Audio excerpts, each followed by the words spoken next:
Hello everyone and welcome back to another video. Tonight I decided I'd bring back an old PC game, or I guess it's 13 years old, so I guess it kind of is. It's not even a PC game, it's actually a Windows Phone game, but got ported to the PC and 360 and Xbox One and I think even iOS at one point. Halo Spartan Assault, and you can see there I have done quite a lot of this game.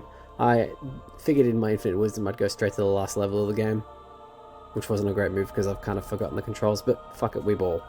It's a funky one, this game. Like, I distinctly remember this coming out on Windows Phone, and being a teenager, having a Windows Phone, and being a teenager, you want to, you know, champion things and be a fanboy. And I got greeted with a nice achievement unlocked there, which was kind of random. I don't know why I got that. Considering the achievements, as far as I remember, are not like they don't unlock it on another platform, because I did play this game on the Xbox, on my Xbox Series X back in 2023.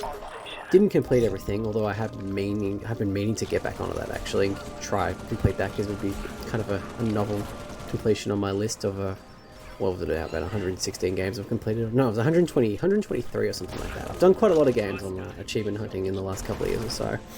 And if I had kept my YouTube channel going, I think during that period, I reckon there would have been a few videos mentioning that actually, because yeah, I did complete quite a few, and it kind of accumulated into completing, what was it, I think about 33 games last year or something like that. And a lot of them weren't like super short games to complete or anything like that. They actually took their time in some instances, and a lot of them were racing games, as you know, a lot of my videos that I've been doing as of late since I've revived this channel have been racing games. So this is kind of a circuit breaker, so to say, to try something different. I was reminded of this game, and it's pretty fun. Like, I have a bit of a soft spot for the Halo 4 art style, because it's just something so different.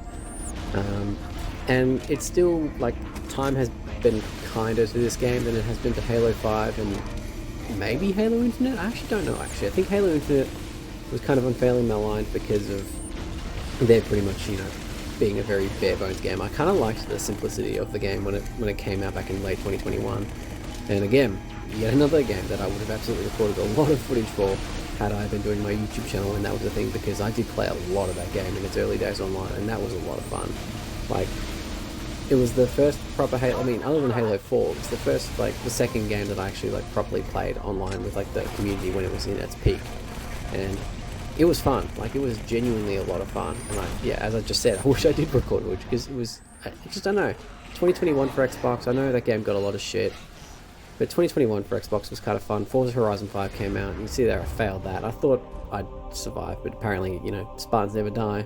Unless in this case. So I decided I'd take things back and go just straight back to the second level, because why not?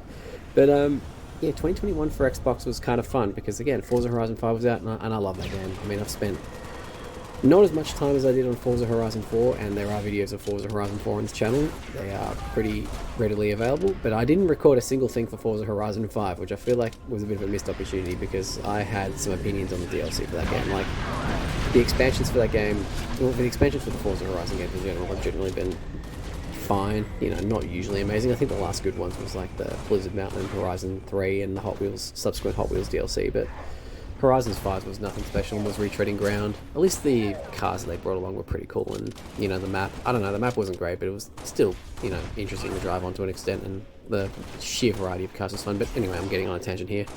This game on Windows Phone, it was funny, because when I played it on Windows Phone, I didn't have a great, like, high-end Windows Phone for most of my for most of the year that I had, you know, had the game, and it was a Nokia Lumia 520. And in fact, I've actually still got it running. Like, it's not the last build of Windows 8.1 mobile, but it's near there or abouts, and I kind of wish I did update to that. But I have a hunch that the phone might not have actually been able to update to that properly for one reason or another. But I powered it on like, about 11 months ago, charged it up, and charged up my 1520 that I got later that year. And there's something I still love about Windows Phone, and I think, to me, this game kind of reminds me of that, sort of like the peak of that to an extent, because this felt very ambitious well, it was a paid mobile game that had Xbox achievements and all that. And I ate that shit up, like, I love that shit. I thought it was really cool to have that, and excuse me, something's really caught my throat. It's been very windy today, so there's probably a lot of crap in the air. But yeah, I just really ate it up, and I thought it was just really cool. I played the demo a lot. Didn't really have the money. You see, to unlock another achievement, you get the classic unlock achievement sound, but I just died straight afterwards. So that means I have to redo this. That was a really annoying thing about this game, was that the missions, yeah, they're pretty short, but you know, there's no like, I don't know, respawn thing or anything like that. It reminded me cynically of Black Ops Declassified on the PS Vita, in that, you know, unfair death, fuck you, start again.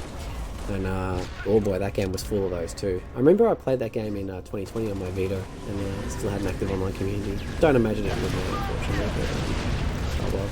But yeah, so this game didn't look great on a Lumia 520 with half a gig of RAM, and you know, not a very powerful Qualcomm chip. I think it was an S4 Plus or something like that, so it was new about a year prior, but by that point it had been wearing thin.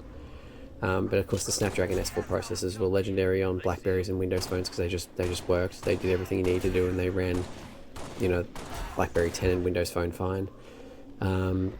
But going back to the art style, I think in this instance too, just the really over-the-top, almost over-the-top sci-fi style just makes this game quite distinguishable. Well, I mean, by extension, Halo 4. Even if I still think the campaign for that game like wasn't incredible, I feel like the level design was a little on the monotonous side. I think it was the bit that kind of hasn't held up that well. Some levels are pretty good, but there's just a couple that just dragged on for way too long. The writing was the strength of that game, but that was the problem, was that Halo 3 had both the writing and the levels.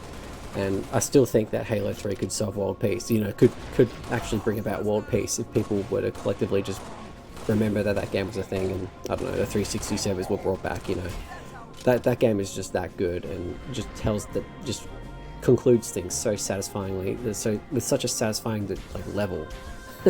Sorry, I'm going all over the place here. I'm kind of just reminiscing on Halo 3 now more than anything else, but that yeah, the game could genuinely solve world peace. The multiplayer on that game was top notch too, and I mean, to the point where like me, my brother, and an old mate of mine would regularly play this game online. We'll regularly play Halo 3 online, or even like local split screen with random weapons, just because, you know, the maps were so good, and the gunplay and the fact that to fuck around and find out was so good that it was so strong that you could just have a good time regardless.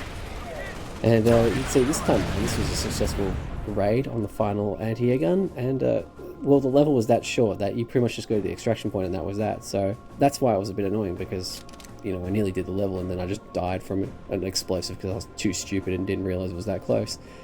But it's a bit weird playing this twin stick shooter on here, because I feel like, yeah, it definitely plays better on the controller. But you can see there, I unlock another achievement just for my efforts, so that means I'm going to have to probably play this game a bit more seriously and try to get the other achievements. But it's a bit of a short video, a bit rambly as usual. But regardless, I hope you enjoyed the video, and I'll see you guys in the next one. See you around.